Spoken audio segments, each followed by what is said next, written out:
Everyone, আসসালামু আলাইকুম। সবাইকে ওয়েলকাম করছি নতুন আর একটা ব্লগে। আপনারা সবাই কেমন আছেন? আলহামদুলিল্লাহ, আপনাদের দয়া ভালোবাসা আমরা কিন্তু অনেক অনেক ভালো আছে। আজ আপনাদের সাথে নতুন কিছু শেয়ার করতে যাচ্ছি। দেখেন, এখানে এটি কিন্তু হলুদ ভাঙানো মেশিন। অনেকেই কিন্তু জানে না কিভাবে হলুদ ভাঙায়। আর দেখেন, এখানে আমি কিছু পিঠা বানিয়ে নিয়েছি। এই পিঠাগুলো আমি ডিপ ফ্রিজে সংরক্ষণ করব এর জন্য। দেখেন, এভাবে আমি পিঠাগুলো ডিপ ফ্রিজে সংরক্ষণ করলাম আর কিছু মশলা গুছিয়ে নিলাম, সাথে কিছু বাজার। আর এই বাজারগুলো এখন আমি গুছিয়ে নিব। যেহেতু এগুলো কেন করছি, কী জন্য করছি, এটি আপনাদের সাথে শেয়ার করব। আমার আজ অনেক তাড়া আছে, অনেক ব্যস্তভাবে এই কাজটি করছিলাম। যখন করেছি তখন এই ভিডিওটি কিন্তু কিছুদিন আগের ভিডিও, কারণ আমার বাসায় কিছু মেহমান আসবে, এর জন্য আমি যেহেতু একা, এর জন্য আগে থেকে সব বাজার সব কিছু একসাথে গুছিয়ে নেওয়ার চেষ্টা করছি। এর জন্য আপনারা দেখতে পাচ্ছেন ওখানে কিছু মশলাও কিন্তু আমি একসাথে গুছিয়ে নিয়েছি, যাতে আমার কোনো ঝামেলা না হয়। আর এখানে দেখেন, কিছু বাজার এনে নিলাম। এই বাজারগুলো এখন আমি গুছিয়ে নিব, কারণ মেহমান আসার আগে থেকেই যদি সব কিছু গুছিয়ে নেওয়া হয় তাহলে মনে হয় আমার কাছে সব কিছুই ভালো হয়। এর জন্য এইগুলো আমি বাজার আগে থেকে এনে সব কিছু গুছিয়ে রাখছি। আর এই স্পেশাল মেহমান কারা জানেন? আর এই স্পেশাল মেহমান হচ্ছে আমার ভাই আর ভাবি।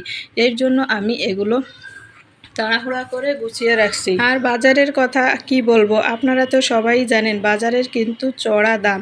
বাজারে গেলে কোনো কিছুতেই হাত দেওয়া যায় না, যেখানেই হাত দিবেন প্রচুর দাম। এর জন্য দেখেন, বাজারগুলো আমি যা কিছু আনছি আপনাদের সাথেও শেয়ার করে নিলাম। এখানে দেখেন, কিছু ডিম আছে, প্রয়োজনীয় অনুযায়ী যা যা লাগবে। কিছু কোয়েলের ডিম আনছি আমার মেয়ের জন্য, আর যা কিছু লাগবে সব কিছু এনে নিচ্ছি। এখন বাজারগুলো আমি গুছিয়ে নিলাম। গুছিয়ে নিয়ে এখন দেখেন, আমি এগুলো ভালোভাবে ধুয়ে নিলাম। এটি আমি ফ্রিজে রেখে দেবো। তারপর মুরগিটি পরিষ্কার করে নিলাম। এখন দেখেন, আমি দুপুরের রান্নার জন্য প্রস্তুতি করে নিচ্ছি। এখানে একটি লাউ ছিলে নিচ্ছি। এখন আমি তাড়াহুড়ো করে লাউটি রান্না করে নেব, যাতে দেরি না হয়, কারণ আমার অনেক লেট হয়ে গেছে ওই কাজগুলো সেরে নেওয়ার জন্য। এখন তাড়াহুড়ো করে আমি লাউটি রান্না করে নিব। এখন লাউ রান্না করার জন্য দেখেন, আমি সব কিছু মশলাপাতি বেটে নিলাম। এখন আমি লাউটি রান্না করে নিব। লাউ রান্নার জন্য আমি কড়াইয়ে তেল দিয়ে দিছি। তেল দিয়ে এখন ভালোভাবে মাছগুলো ভাজি করে নিব। মাছগুলো ভাজি করে নিয়ে এখন আমি এটি রান্না করে নিব। এর জন্য দেখেন, আমার সব কিছু গুছিয়ে নেওয়া হয়ে গেছে। মাছটিও ভাজি করে নিয়েছি, মশলাও দিয়ে দিছি। এখন ভালোভাবে মশলাটি কষিয়ে নিব। ভালোভাবে মশলা কষিয়ে নিয়ে তারপর একটু ঝোল দিয়ে দিব। একটু পানি দিয়ে ভালোভাবে আবারও আমি কষিয়ে নিব।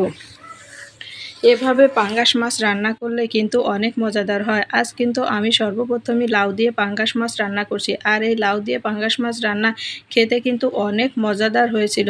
এভাবে যারা খান না, একবার হলেও খেয়ে দেখবেন। লাউ দিয়ে পাঙ্গাস মাছের রান্না অনেক মজাদার হয়। আমি আগে কখনো খাইনি, আজকেই প্রথম খেলাম। তারপর দেখেন, শেষে একটু ধনিয়া পাতা দিয়ে দিলাম। ধনিয়া পাতা দিয়ে এখন আমি লাউটি নামিয়ে নেব। ভিডিওটি কেমন লাগলো? Thanks for watching my video.